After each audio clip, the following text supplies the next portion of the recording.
بسم اللہ الرحمن الرحیم الحمدللہ رب العالمین بارئ الخلائق اجمعین والصلاة والسلام علی اشرف الانبیاء والمرسلین سیدنا و مولانا ابی القاسم محمد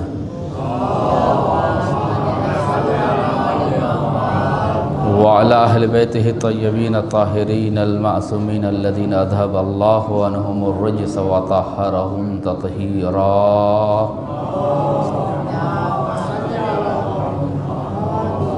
سیما بقیت اللہ العظم فی الارضین روح وارواح والعالمین لتراب مقدمہ الفداء ولعنت اللہ علی اعدائہم اجمعین من الان الى قیام یوم الدین اما بعد فقد قال اللہ تبارک و تعالی فی کتابہ المبین وهو اصدق القائلین بسم اللہ الرحمن الرحیم انما ولیکم اللہ ورسولہ والذین آمنوا الذین یقیمون الصلاة ویؤتون الزکاة وهم راکعون۔ درود بھیجئے محمد و آل محمد پر۔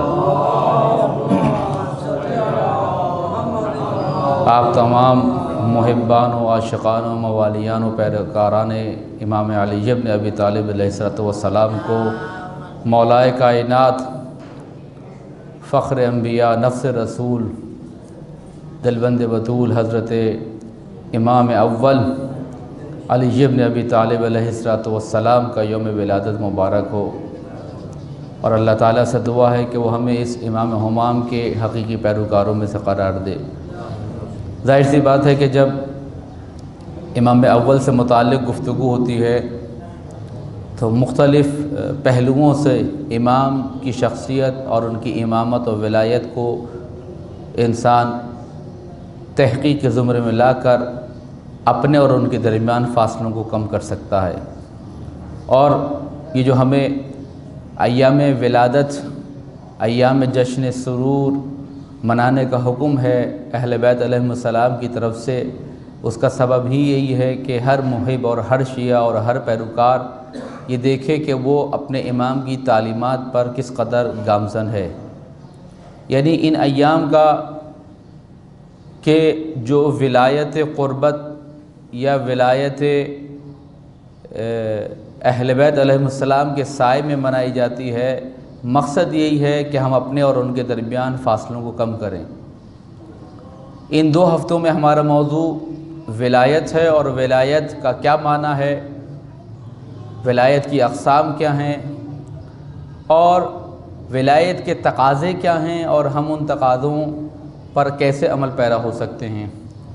اس لیے کہ جو سب سے بڑا مسئلہ ہمیں درپیش ہے وہ یہ کہ جس طرح لفظ مولا کے 27 معنی بیان کیے گئے ہیں، یہ وہ آیت ہے سورہ مائدہ کی 55ویں آیت کہ انما ولیکم اللہ ورسولہ، تمہارا ولی صرف اللہ، اس کا رسول اور وہ صاحبان ایمان ہیں جو نماز قائم کرتے ہیں، زکوٰۃ دیتے ہیں جبکہ وہ حالت رکوع میں ہوتے ہیں۔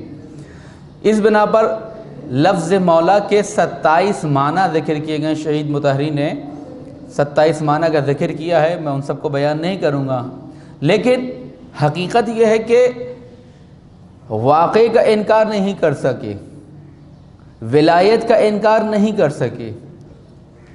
کہاں پہ آ کے توجیحات پیش کی؟ لفظ مولا کے معنی میں، کہ لفظ مولا کا معنی یہ ہوتا ہے، یہ ہوتا ہے، یہ ہوتا ہے۔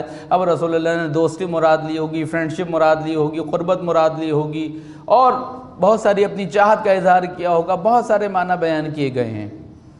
اسی طریقے سے آج ہمارے یہاں بھی، خود ہمارے مکتب میں بھی ایسی فکریں، ایسے گروہ، ایسے افراد سامنے آ رہے ہیں جو ولایت کا منمانہ معنی بیان کر رہے ہیں، من گھڑت معنی بیان کر رہے ہیں۔ اس کی ایک چھوٹی سی بہت ہی واضح اور ملموس شکل جو آپ اپنے اطراف میں، بینروں میں، پوسٹروں میں، SMS میں دیکھتے ہیں کہ جشن ظہور امام علی، جشن نزول مولا کائنات مبارک ہو۔ یہ نزول و ظہور یہ کب سے ہوا؟ یہ 8-10 سال، شاید اس سے بھی کم عرصے میں۔ حالانکہ اگر روایات کا، اصول کافی میں جو روایات جلد اول میں پیش کی گئی ہیں اہل بیت علیہ السلام کی طرف سے، اسی طریقے سے اس بحار الانوار میں جو باب پورا موجود ہے کیفیت ولادت ائمہ، علامہ مجلسی نے ذکر کیا ہے، اس میں لفظ ولادت کا تذکرہ آیا ہے، اور پھر مختلف زیارتوں میں ولادت کے مختلف مشتقات کو بیان کیا گیا ہے۔ تو یہ در حقیقت انشاءاللہ اگلی گفتگو میں موقع ملے گا تو میں اس کو بیان کروں گا کہ اہل بیت کے حقیقی فضائل کیا ہیں اور حقیقی معنی اہل بیت کی ولایت کا کیا ہے اور ہم کہاں جا رہے ہیں۔ یہی وجہ ہے کہ نہج الاسرار جیسی کتاب کا حوالہ دیا جاتا ہے، میں علی یہ ہوں، میں علی زمین و آسمان کا نظام چلانے والا ہوں، اس قسم کے خطبات کی جن کی سند معلوم نہیں ہے۔ یہ وہ اسرائیلیات ہیں، اسرائیلیات ان جعلی حدیثوں کو کہا جاتا ہے جو دشمن نے مکتب اہل بیت کی عقلی اور منطقی اور خدائی بنیادوں کو مستحکم جو بنیادیں تھیں ان کو زک پہنچانے کے لیے، متزلزل کرنے کے لیے اسرائیلیات جعلی احادیثیں گڑھی ہیں کہ جن کی سند معلوم نہیں ہوتی ہے۔ یہی وجہ ہے کہ خون کا پرسہ مثال کے طور پر، یہ خون کا پرسہ کہیں استعمال نہیں ہوا۔ امام موسیٰ کاظم نے فرمایا زندگی میں ایک بار خون کا پرسہ دو، کہیں نہیں ہے یہ لفظ خون کا پرسہ، خود پرسے کا لفظ جو ہے کہیں نہیں ہے۔ اہل بیت کا غم منانے کا کہا گیا ہے، عزا منانے کا کہا گیا، لیکن خون کا پرسہ خاص طور پر ذکر وہ بھی امام کا، اس کا مطلب ہے جعلی جھوٹ من گھڑت ہے یہ۔ اسی طریقے سے امام علی کے نام سے خطبات ایسے جن کی سند معلوم نہیں ہے، اور یہی بلا ہماری یہاں ایس ایم ایس میں آ گئی، جو ایس ایم ایس آیا فارورڈ کر دیا، دیکھتے نہیں کہ نزول ہے، ظہور ہے، ولادت ہے، کیا ہے۔ جو اظہر من الشمس ہے، قدر متیقن ہے، وہ کیا ہے؟ وہ لفظ ولادت ہے۔ یعنی یہ تحریف جو کی جا رہی ہے، اگر آج اس کو نہ روکا گیا، آج اس کو بیان نہ کیا گیا، آج اس کے سامنے بند نہ باندھے، تو کل بہت ساری حقیقتوں کا انکار کر دیا جائے گا۔ ممبروں سے، محرابوں سے، جشن میلاد سے، محفلوں سے، مجلسوں سے، خصوصی عمومی محفلوں میں کھل کے انکار کیا جانے لگے گا۔ اگر آج حقیقت میں ان چیزوں کو نہ روکا گیا تو ہماری گفتگو ولایت کے مسئلے میں اسی وجہ سے کہ ہم ولایت کا اصل معنی بیان کریں کہ ولایت کیا ہے، ولایت کا معنی کیا ہے، اہل بیت کی، خدا کی، رسول کی ولایت کیا معنی رکھتی ہے، اور ہم کس طریقے سے اصل معنی ولایت خدا، ولایت رسول اور ولایت اہل بیت کو جانتے ہوئے اس کے تقاضوں کو پورا کر سکے۔ درود بھیجئے محمد و آل محمد پر۔ جو یہ دو لیکچر جو آپ کی سماعت کی نظر، ایک ابھی اور انشاءاللہ اگر زندگی رہی تو اگلے جمعے کو، 3 عظیم شخصیات معاصر سے، ایک استاد شہید مطہری کہ جن کے یوم شہادت 1 مئی کو گزرا، استاد مفسر، حکیم، فلسفی، مفسر قرآن، مجتہد، تاریخ داں، نقاد، بہت عظیم شخصیت جس کو امام خمینی نے کہا کہ میری زندگی کا حاصل تھا مطہری، میری زندگی کا نچوڑ تھا آپ کی کتابوں سے۔ اور پھر اس وقت جو حکیم و فلسفی، اس وقت اہل تشیع میں، مکتب تشیع میں، حوزہ علمیہ میں، حوزہ علمیہ میں جو سب سے بڑی شخصیت اس وقت تصور کی جا رہی ہے، حضرت آیت اللہ العظمہ جوادی عاملی حفظہ اللہ کی۔ اور تیسری شخصیت کہ جن کی کتابوں سے استفادہ کیا، جن کو امام خامنہئی نے مطہری زمان کہا ہے، یعنی آج کا مطہری۔ دیکھیے مغالطہ نہ ہو، امام خمینی نے نوجوان نسل کو تاکید کی شہید مطہری کی کتابوں کو پڑھیں تاکہ حقیقی اسلام کی رنگ و بو سے آشنا ہو سکیں۔ لیکن ہمیں صرف شہید مطہری پہ اکتفا نہیں کرنا ہے، بلکہ یہ سفر علم کا جاری و ساری ہے۔ آج انہی کے شاگرد جو ہیں وہ آگے بڑھ رہے ہیں۔ ایک استاد کا کام ہی یہی ہوتا ہے کہ وہ اپنے شاگرد بالکل صفر سے شروع کر کے تربیت کرنا شروع کرتا ہے، اور ان کو یہ میدان دیتا ہے، ان کو یہ طاقت پرواز دیتا ہے کہ وہ اس سے بھی آگے بڑھ کر جو ہے وہ علم کے دریچوں کو کھولیں۔ یہ استاد کا کام ہوتا ہے، یعنی یہ حوزہ علمیہ کا، یہ مکتب تشیع کا خاصہ ہے کہ اپنے شاگردوں کو پروان چڑھایا جاتا ہے۔ اس بنا پر حضرت آیت اللہ علامہ مصباح یزدی حفظہ اللہ یہ مطہری زمان ہیں جن کو کہا ہے، کہ واقعاً آپ کی علمی، منطقی، استدلالی، فلسفی گفتگو اس کا ثانی نہیں ہے کوئی. ان 3 علماء کی کتابوں سے استفادہ کیا ہے. انشاءاللہ موقع ملے گا تو ان کا بھی حوالہ دیتا رہوں گا. درود بھیجیے محمد و آل محمد پر.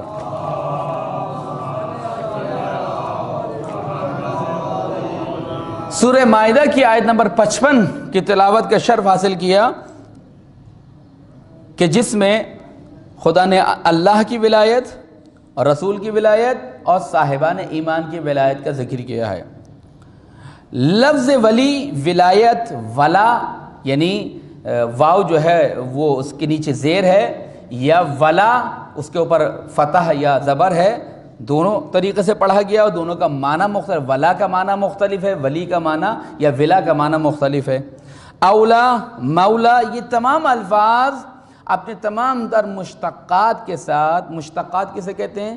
جیسے علم ہے، عین لام میم علم، علم سے عالم بھی بنا ہے، معلوم بھی بنا ہے، عالم بھی بنا ہے. یہ سب اس کے مشتقات ہیں، اس سے شق زدہ ہیں، اس سے اس کے شاگرد ہیں، اس سے نکلنے والے ہیں. مشتقات یعنی ایک اصل لفظ ہوتا ہے، اس سے پھر نکلنے والے جتنے الفاظ ہوتے ہیں، خواہ وہ فعل ماضی میں آئیں، فعل مضارع میں آئیں، فعل امر میں آئیں، اسم فاعل میں آئیں، اسم مفعول میں آئیں، مصدر کی صورت میں آئیں، کسی بھی صورت میں آئیں، یہ مشتقات کہلاتے ہیں.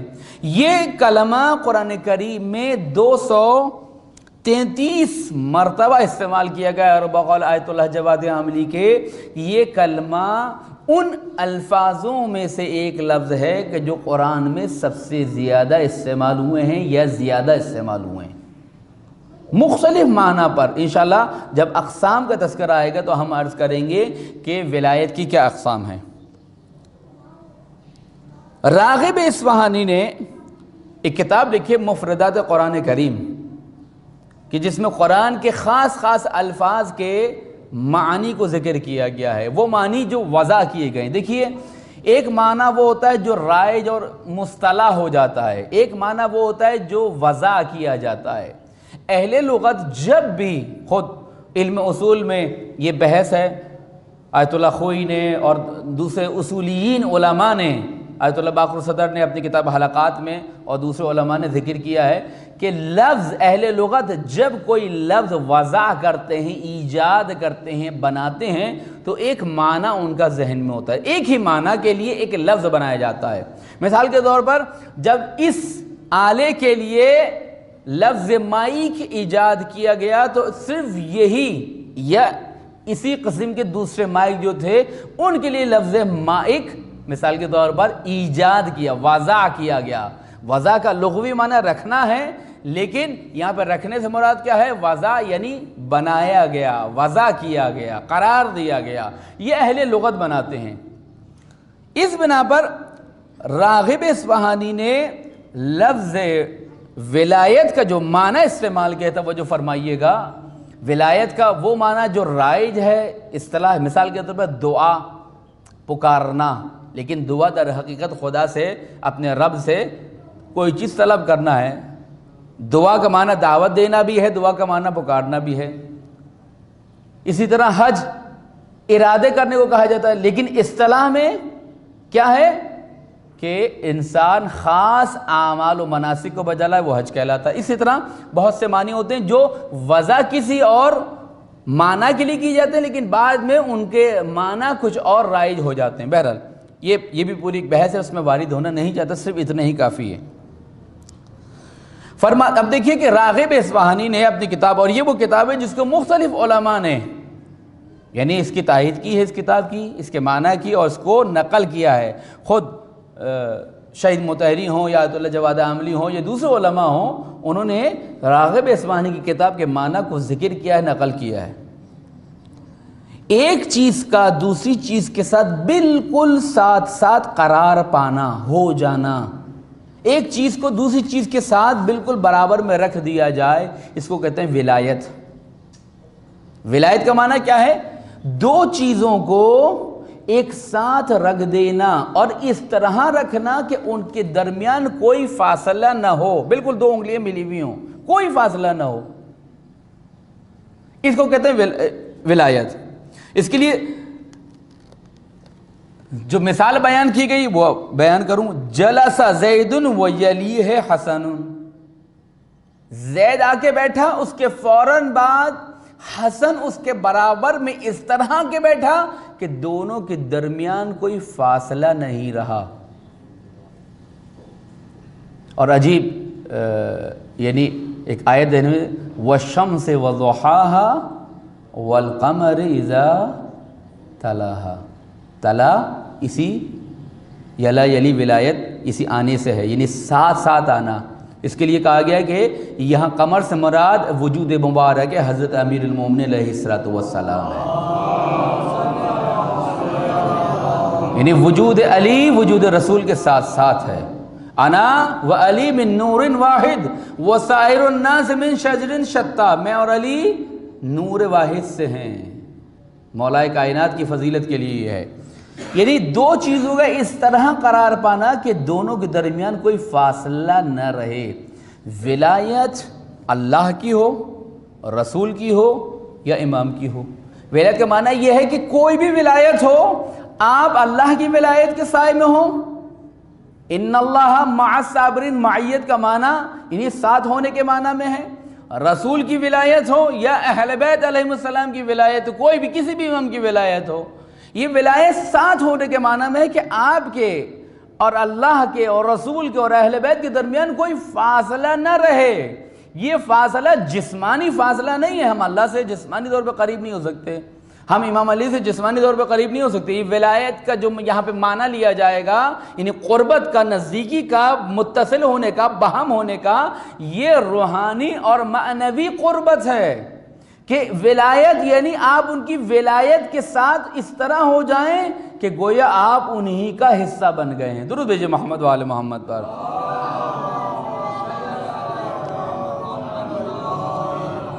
یہ رابطہ دو جانبہ ہوتا ہے، یا دو طریقوں میں مبنی ہوتا ہے.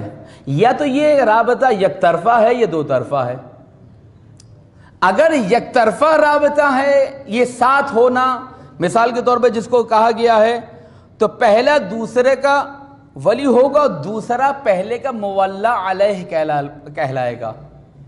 اگر ایک طرفہ ولایت کا معنی لیا جائے کہ ایک طرفہ تعلق ہوتا ہے، یہ رابطہ ہوتا ہے، دو طرفہ نہیں ہوتا یہ رابطہ، تو پہلا آدمی اے جو ہے وہ بی کا مولا کہلائے گا اور بی اے کا مولا علیہ کہلائے گا. یعنی اس پر ولایت آ گئی ہے. جیسے ابوت و بنوت، باپ اور بیٹا، باپ پہلے ہے بیٹا بعد میں ہے، ساتھ ساتھ ہیں. یعنی دونوں کے باپ اور بیٹا ہونے کے رشتے میں کوئی فاصلہ نہیں ہے. لیکن باپ باپ ہے، بیٹا بیٹا ہے. بیٹا باپ نہیں بن سکتا اپنے باپ کا، لیکن باپ اپنے بیٹے کا باپ، فادر اور پدر ضرور ہے. دوسرا یہ رابطہ، یعنی دو چیزیں جب ساتھ آ جائیں تو ایک دوسرے پر تاثیر گزار ہوتی ہیں، اثر گزار ہوتی ہیں، مؤثر ہوتی ہیں. ان کا رابطہ ہوتا ہے. ایک رابطہ جو ایک جانبہ ہوتا ہے وہ میں نے ذکر کر دیا. دوسرا رابطہ کیا ہے؟ وہ ہے دو جانبہ، دو طرفہ، ڈبل ٹریک ہے. یعنی ادھر سے بھی ہے اور ادھر سے بھی ہے. تو یہاں پر پہلے والا دوسرے کا ولی اور دوسرا پہلے کا ولی ہو جائے گا. دونوں ایک دوسرے کی نسبت ولایت کا معنی رکھیں گے. توجہ ہو. لیکن یہ ولایت کا معنی ایسا نہیں ہے کہ جو دوسرا جو ولایت کا وہ حاوی ہو جائے گا. انشاءاللہ جب گفتگو آگے بڑھے گی تو اس کو ذکر کریں گے. درود بھیجئے محمد و آل محمد پر. کیونکہ بہرحال جب ولایت کے سلسلے میں بحث کرتے ہیں تو بہت ساری اصطلاحی اور لغوی بحثیں ہوتی ہیں، اور ظاہر سی بات ہے کہ وہ اہل علم سے مربوط ہوتی ہے، عوام الناس سے مربوط نہیں ہوتی. لہذا میں اس سے زیادہ اس کی گہرائی میں جانا نہیں چاہتا. جو حضرات چاہتے ہیں کہ اس سلسلے میں مطالعہ کریں وہ شہید مطہری کی کتاب ولایت کا مطالعہ کریں. وہ اردو میں ترجمہ ہو چکی ہے، اس سے آپ کو کافی مدد مل سکتی ہے. اب آئیے ولایت کی اقسام پر. بس ولایت کا معنی واضح ہو گیا. ولایت یعنی دو چیزوں کا ایک ساتھ اس طرح قرار پانا کہ دونوں کے درمیان فاصلہ نہ رہے. ایک اس کا دوسرا ورژن کیا ہے؟ اس کا دوسرا ورژن یہ ہے کہ یہ رابطہ جو دو چیزوں، دو افراد، دو شخصیات کے درمیان ہوگا، یا ایک طرفہ ہوگا یا دو طرفہ ہوگا. اگر ایک طرفہ ہوگا تو پہلا دوسرے کا مولا اور دوسرا پہلے کے لیے مولا علیہ قرار پائے گا. لیکن اگر یہ رابطہ دو طرفہ ہے تو پھر دونوں ایک دوسرے کے ولی قرار پائیں گے. توجہ فرمائیے گا۔ اب اگر ہم یہ کہیں کہ ولایت کا معنی یہ ہے تو پھر اگر ہم بھی اللہ کے ولی ہو جائیں گے، رسول کے ولی ہو جائیں گے، اہل بیت کے ولی ہو جائیں گے؟ نہیں، معنی یہ نہیں، وہاں پہ معنی کچھ اور ہو جائے گا۔ اسے جس طرح ہم کہتے ہیں جناب آپ سفر پہ گئے، آپ نے کتنے دن قیام کیا؟ کیا مطلب قیام کیا؟ یعنی آپ یہ پوچھتے ہیں کہ کتنے دن آپ وہاں پہ سکونت اختیار کی، کتنے دن ٹھہرے۔ قیام کا لفظی معنی کیا ہے؟ جیسے آپ کہتے ہیں قیام، حالت قیام میں ہوں میں، یعنی یا قیام کا وقت آگے، کھڑے ہونے کا وقت آگے۔ لفظی معنی کیا ہے، لغوی معنی کیا ہے؟ قیام کا کھڑے ہونا۔ لیکن آپ کیا یہ پوچھنا چاہتے ہیں کہ آپ کتنے دن کھڑے رہے، ایران گئے کتنے دن قیام کیا، یعنی کتنے دن کھڑے رہے؟ نہیں، آپ کا مقصد یہ نہیں ہوتا۔ آپ کیا کہتے ہیں؟ کتنے دن قیام کیا، کتنے دن سکونت اختیار کی، کتنے دن ٹھہرے، کتنے دن پڑاؤ ڈالا، یا اس کو ہندی اردو میں کہتے ہیں کتنے دن ٹکے، کہتے ہیں نا کتنے دن ٹکے۔ تو وہاں پہ معنی کچھ اور، وہاں پہ قیام کا معنی کچھ اور ہوگا۔ لہذا لفظ ولایت دو طرفہ ہے، دونوں ایک دوسرے کے ولی ہوں گے، لیکن جب اللہ کے لیے ولایت تو پھر معنی تبدیل ہو جائے گا، رسول کے لیے ولایت معنی تبدیل ہو جائے گا، امام کے لیے ولایت معنی تبدیل ہو جائے گا۔ یہ بات ذہنوں میں رہے۔ قرآن کریم نے ولایت کے کو مثبت معنی میں بھی استعمال کیا ہے، منفی معنی میں بھی استعمال کیا ہے۔ یعنی جو لوگ امام خمینی پر اعتراض کرتے تھے کہ یہ امام کیوں ہیں، لفظ امام تو صرف ہم نے 12 اماموں کے لیے سنا ہے، تو انہوں نے اصل میں قرآن کو پڑھا ہی نہیں۔ اصل میں ہم شیعوں نے جو ہے وہ قرآن کو چھوڑ دیا کہ اہل بیت کافی ہیں، جیسے دوسروں نے کہا کہ ہمارے لیے کتاب کافی ہے، ہم نے کہا اہل بیت کافی ہیں۔ مجھے ایک مفکر کا جملہ یاد ہے، کسی موقع پہ ذکر کیا تھا تو لوگ اس جملے کو سمجھے نہیں۔ اس نے کہا اے خدا مسلمانوں کو قرآن، علی کو شیعوں کو علی دے۔ کہیں گے یہ تو آپ جو ہے وہ یک طرفہ بات کر رہے ہیں، غالی والی بات کر رہے ہیں۔ میں نے کہا اگر آپ تھوڑا سا جملے کی گہرائی کو سمجھیں تو خود بخود واضح ہو جائے گا۔ جو انسان حقیقتاً آنکھیں کھول کر ببصیرت ہو کر قرآن پڑھے گا، اس کو علی اور علی کی ولایت نظر آئے گی، اور جو علی کے پاس پہنچے گا، علی قرآن سے جدا نہیں ہو سکتا۔ لہذا وہ لوگ اعتراض کرتے تھے کہ یہ امام، انہوں نے قرآن سمجھا ہی نہیں، پڑھا ہی نہیں، کہ قرآن میں بھی ائمۃ الکفر کہا گیا ہے، قرآن میں بھی ولایت کو، ولی کو، مولا کو منفی معنی میں بھی استعمال کیا گیا ہے۔ یعنی ہم چونکہ پڑھتے نہیں ہیں قرآن، سمجھتے نہیں ہیں، لہذا اعتراض کرتے ہیں۔ امام خمینی نے بھی اعتراض کیا گیا کہ جناب اگر یہ کہا جائے تو کسی صاحب کو، مسٹر کو سید کہا جاتا ہے، سید اوباما عربی میں سید کہا جاتا ہے، یا اسی طرح ڈاکیے کے لیے کچھ اور لفظ استعمال کیا جاتا ہے، اور رسول لانے والا، پیغام لانے والا، جس میں یہ رسول تھوڑی ہو گیا کوئی۔ اگر امام خمینی کو امام کہہ دیا، یا امام خمینی کو امام خمینی کہہ دیا، اس کا مطلب یہ نہیں ہے کہ وہ امام معصوم ہو گئے، نہیں۔ قرآن نے مثبت و منفی معنی میں استعمال کیا۔ ولایت بھی ان الفاظ میں سے، ان مفہوم اور مقولات میں سے جس کو قرآن کریم نے مثبت و منفی معنی میں استعمال کیا ہے۔ ایک منفی ولایت ہے، ایک مثبت ولایت ہے۔ منفی ولایت میں اللہ تعالیٰ نے شیطان کی اور کافروں کی ولایت کا ذکر کیا ہے۔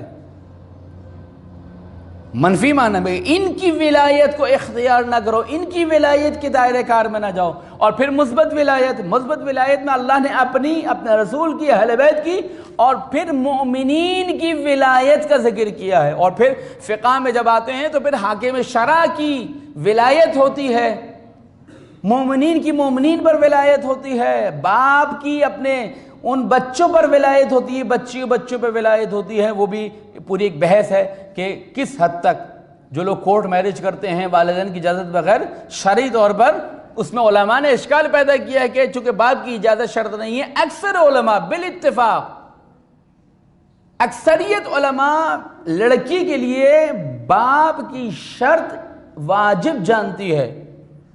یہ ولایت کی مثبت قسمیں جو پھر اوپر سے لے کے نیچے تک آتی ہیں کہ کس طرح ایک مومنین کی ولایت مومنین پہ، معاشرے پہ قائم ہونی چاہیے۔ بہرحال تو یہ مثبت ولایت ہے۔ اس منفی ولایت میں، پہلے منفی ولایت کا ذکر کروں، بعد میں مثبت ولایت کی طرف آؤں گا۔ اللہ تعالیٰ نے شیطان کی ولایت، سورہ نحل آیت نمبر 63، فَزَيَّنَ لَهُمُ الشَّيْطَانُ أَعْمَالَهُمْ فَهُوَ وَلِيُّهُمْ وَلَهُمْ عَذَابٌ أَلِيمٌ۔ پس شیطان نے ان کے اعمال کو مزین، سجا کر، میک اپ کر کے، ڈیکوریٹ کر کے ان کے سامنے پیش کر دیا۔ فہوا ولیہم، تو بس جن کے اعمال شیطان میک اپ کر کے اچھا برے کو اچھا بنا کر ان کے سامنے پیش کر دیتا ہے، وہ ان کا ولی ہو جاتا ہے، ولی ہو جاتا ہے۔ وَلَهُمْ عَذَابٌ علیم، خدا کہہ رہا ہے شیطان تو اس کا حساب تو دیکھیں گے، جو شیطان کی ولایت میں آ جاتا ہے اس کو عذاب علیم، دردناک عذاب دیا جائے گا۔ فَزَيَّنَا، زینت دی ہے شیطان نے۔ آج ہماری یہ برائیاں کتنی عام ہو گئی ہیں، شادی میں مکس گیدرنگ کو ہماری ضرورت، مجبوری سمجھا جاتا ہے۔ ہم اپنے قریبی رشتہ داروں کی شادیوں میں نہیں گئے، صغیر کزن کی شادی میں نہیں، کیوں؟ مکس گیدرنگ تھی، ناچ گانا تھا، ناچ گانا عرف عام میں، یعنی بہرحال گانے تھے اور اس قسم کی بےہودگیاں تھیں۔ خود بے پردگی بےہودگی ہے، خود مس گیدرنگ ایک قسم کی بےہودگی شمار کی جاتی ہے۔ لوگ مجبوری سمجھنے لگے، کوئی مجبوری نہیں ہے، صلہ رحم کرنا ہے ایک دن پہلے چلے جائیے، ایک دن بعد میں چلے جائیے، لفافہ دینا ہے، ہدیہ دینا ایک دن پہلے اور بعد میں چلے جائیے، لیکن بائیکاٹ کریں ایسی چیزوں کا، ایسی محافل کا، بتائیں لوگوں کو ہم اس وجہ سے نہیں آنا چاہتے۔ اور ہوا کہ جب ہم نے اعتراض کیا تو پھر کئی جگہ ایسا ہوا کہ وہاں پر لوگوں نے پارٹیشن کیا، گانے بند کیے یا منقبتیں چلائیں، قوالیاں چلائیں، اور بھی دوسری چیزیں ہیں۔ بیک گراؤنڈ میوزک کی بھی اگر فقہا سے اجازت لی جائے تو اس کو بھی فتویٰ لیا جا سکتا ہے کہ light music, back ground music چلایا جا سکتا، نہیں چلایا جا سکتا۔ بہت ساری چیزیں ہیں، ضروری نہیں ہیں۔ کبھی ایسا ہوا کہ ہم کسی ریسٹورنٹ میں گئے، پتہ لگا گانے چل رہے ہیں، تو ہم نے درخواست کی ان سے، جب نہیں مانا تو واپس آ گئے۔ بعض لوگ بند کرتے ہیں تو بعض لوگ نہیں بند کرتے، قیامت تو نہیں آ جائے گی نا۔ لہذا ہمیں کہنا چاہیے، زینت دے رہا ہے، خدا کہہ رہا ہے شیطان زینت دے رہا ہے، تمہارے برے اعمال کو اچھا بنا کے پیش کر رہا ہے۔ سورہ نساء آیت نمبر 119، وَمَن يَتَّخِذِ الشَّيْطَانَ وَلِيًّا، جس نے شیطان کو اپنا ولی بنایا، ولی ولایت سے ہے، من دون اللہ، اللہ کو چھوڑ کر، اللہ کے نظام کو چھوڑ کر شیطان کی ولایت کے سائے میں آ گیا، فقد خسر خسرانا مبینہ، تو وہ بہت ہی کھلے اور واضح گھاٹے میں موجود ہے۔ یہ شیطان کی ولایت ہے۔ دوسری ولایت کافروں کی ولایت ہے، یعنی اسلام سے ہٹ کر یہود و نصارہ کی ولایت کو قبول کرنا۔ ان کے لیے ممتحنہ، سورہ ممتحنہ آیت نمبر 1 میں ارشاد ہوا، یا ایھا الذین آمنوا لا تتخذوا عدوی وعدوکم اولیاء، اے ایمان لانے والوں، اے صاحبان ایمان، میرے اور اپنے دشمنوں کو اپنا اولیاء مت بناؤ۔ یہاں پر بھی شہید مطہرین نے بھی بحث کی ہے اور دوسرے علماء نے بھی بحث کی ہے کہ میل ملاپ، تجارتی تعلقات، اقتصادی تعلقات رکھنا اور ہے، اور ان کی ثقافت کو مانع قبول کر لینا اور ہے۔ آپ دیکھیں کہ ایران نے مختلف ممالک سے تجارتی تعلقات رکھے ہیں لیکن ان کی ثقافت کو قبول نہیں کیا۔ ہم دوسروں کی اقتصاد کو لینے کے ساتھ ساتھ، مارون منت ہونے کے ساتھ ساتھ، ان کی ثقافت کو اڈاپٹ کرتے چلے جا رہے ہیں۔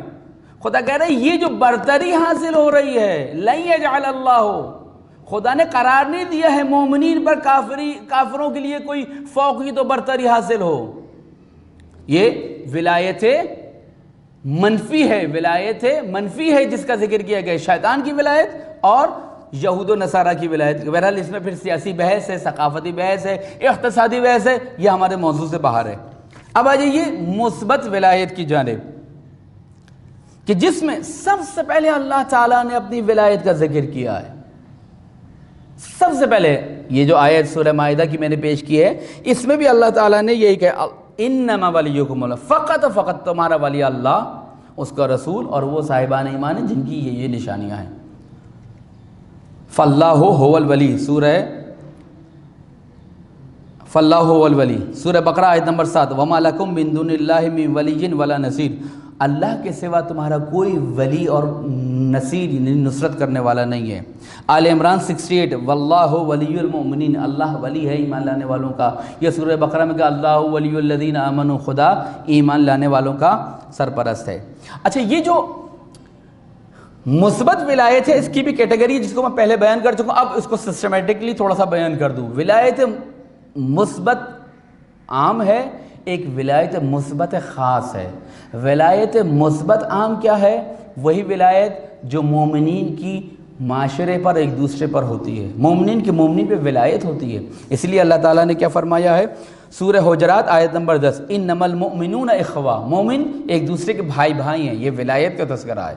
یا سورہ توبہ آیت نمبر 71 ان المومنون والمومنات بعضهم اولیاء بعض، مومن مرد و مومن عورتیں ایک دوسرے کے ولی ہیں، اولیاء ہیں، یامرون بالمعروف، اب ان کی ولایت کا دائرہ کیا ہے؟ یہ ایک دوسرے کو اچھائیوں کو حکم دیتے ہیں، برائیوں سے روکتے ہیں، امر بالمعروف نہیں انل منکر۔ یہ ولایت مثبت عام ہے، یعنی لوگوں کے لیے، باپ کی اپنے بچوں پہ ولایت، حاکم شرع کی ولایت۔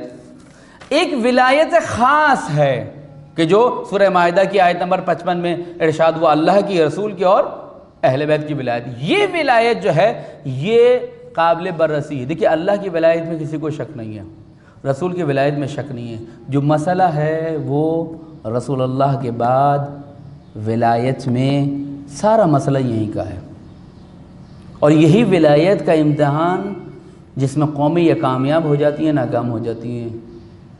حضرت موسیٰ 30 دن کے لیے گئے، 30 راتوں کے لیے گئے، 10 راتوں کا خدا نے اضافہ کیا۔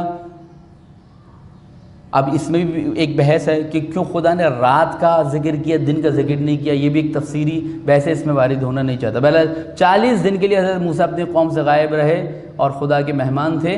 دوسری جانب انہوں نے اپنی قوم میں ایک ولی بنایا تھا، حضرت ہارون کو نائب اور وزیر بنایا تھا۔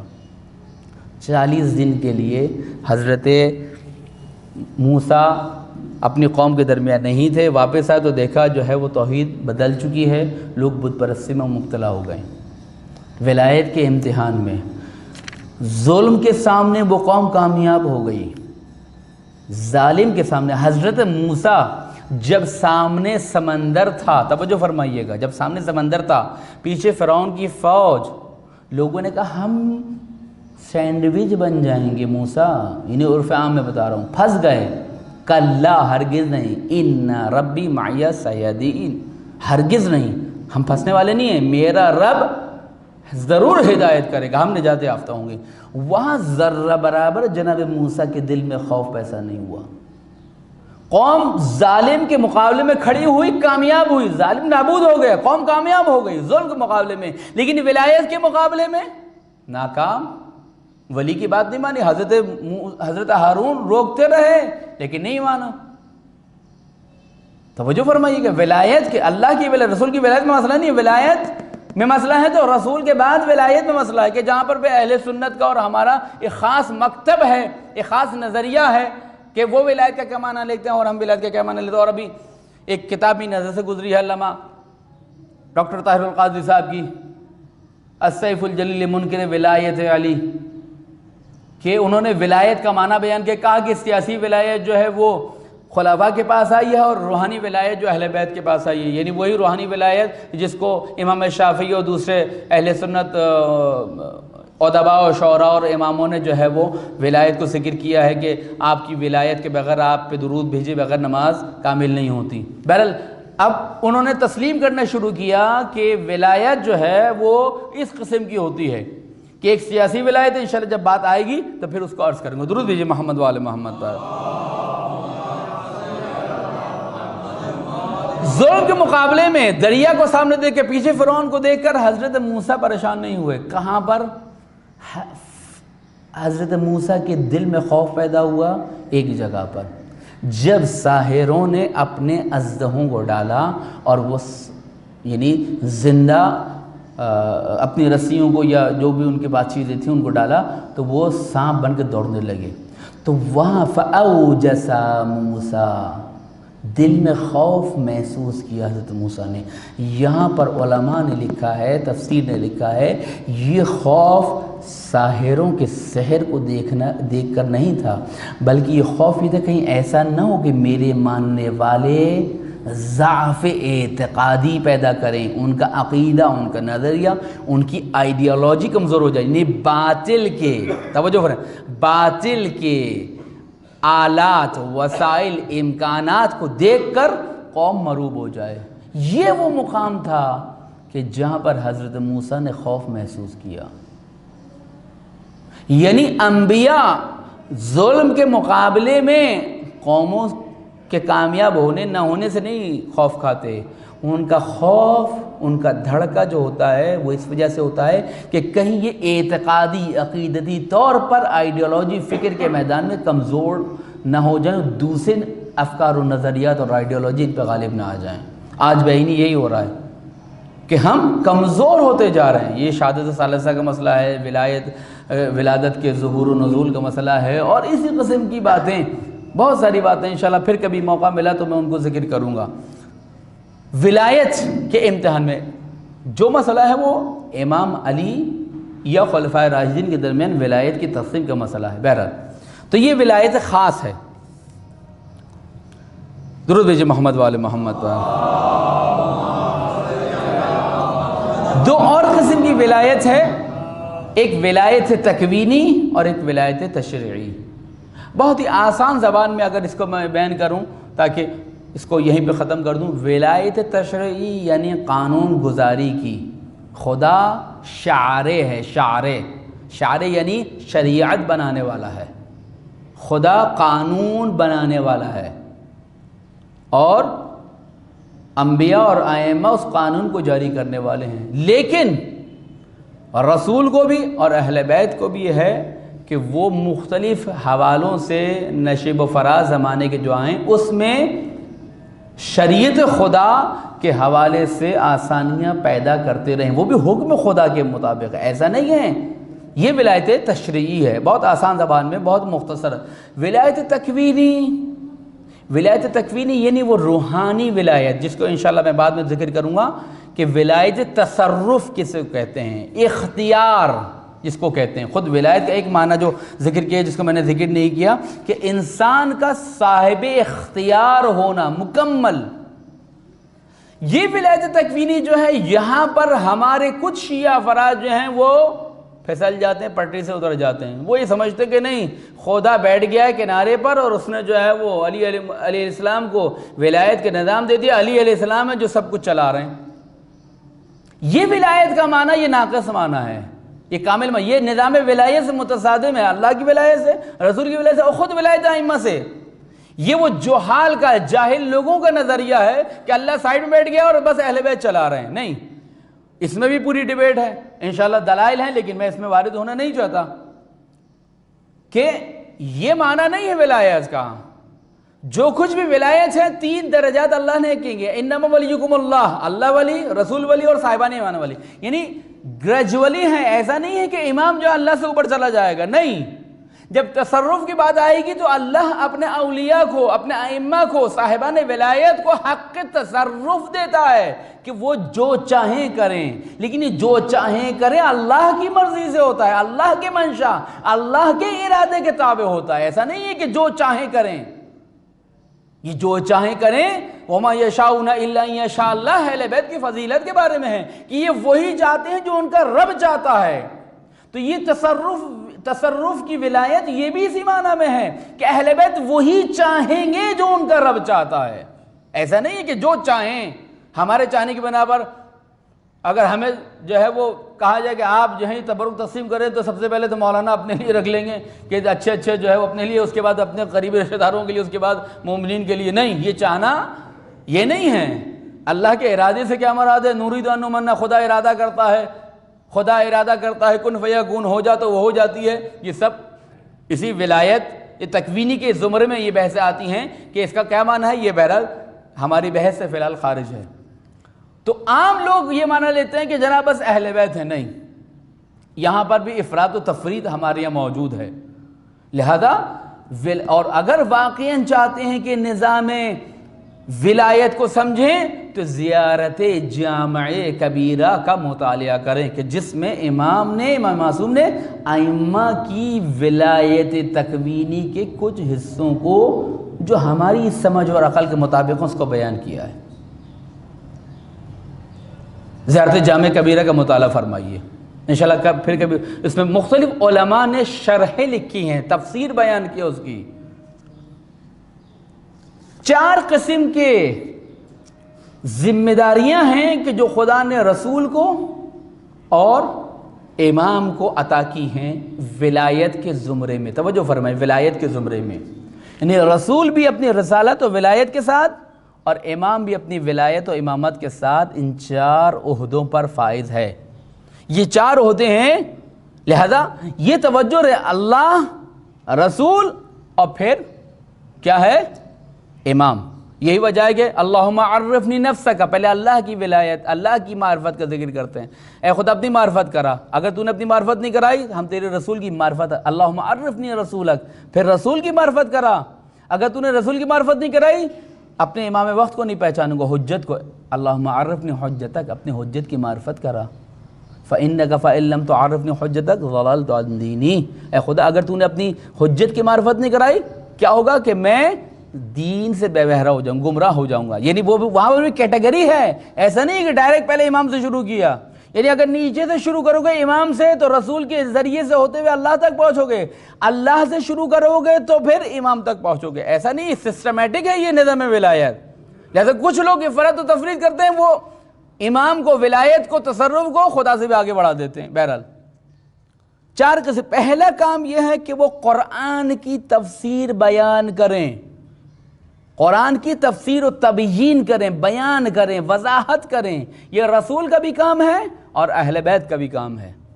یعنی وہ فضائل جو اللہ تعالیٰ نے رسول اللہ کے لیے ما سوائے ختم نبوت مقرر فرمائے تھے وہ اہل بیت میں بھی ہیں، مقام و مرتبے کے اعتبار سے، اختیارات کے اعتبار سے، ما سوائے ختم نبوت۔ توجہ فرمائیے گا،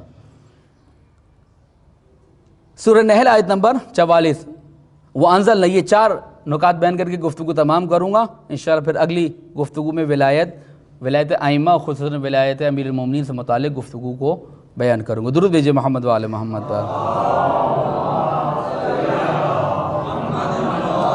سورہ نحل آیت نمبر 44، وَأَنزَلْنَا إِلَيْكَ الذِّكْرَ لِتُبَيِّنَ لِلنَّاسِ مَا نُزِّلَ إِلَيْهِمْ، اے رسول، اور اگر رسول نہیں ہے تو پھر اس کے بالتبع جو امام، جو حجت خدا ہے، کہ تمہاری ذمہ داری یہ ہے، وَأَنزَلْنَا إِلَيْكَ الذِّكْرَ، ہم نے یہ ذکر آپ کی طرف بھیجا ہے، لِتُبَيِّنَ، تاکہ آپ بیان کریں، وضاحت کریں، تشریح کریں، للناس، لوگوں کے لیے، ما نزل علیہم، جو ان کی طرف نازل ہوا ہے۔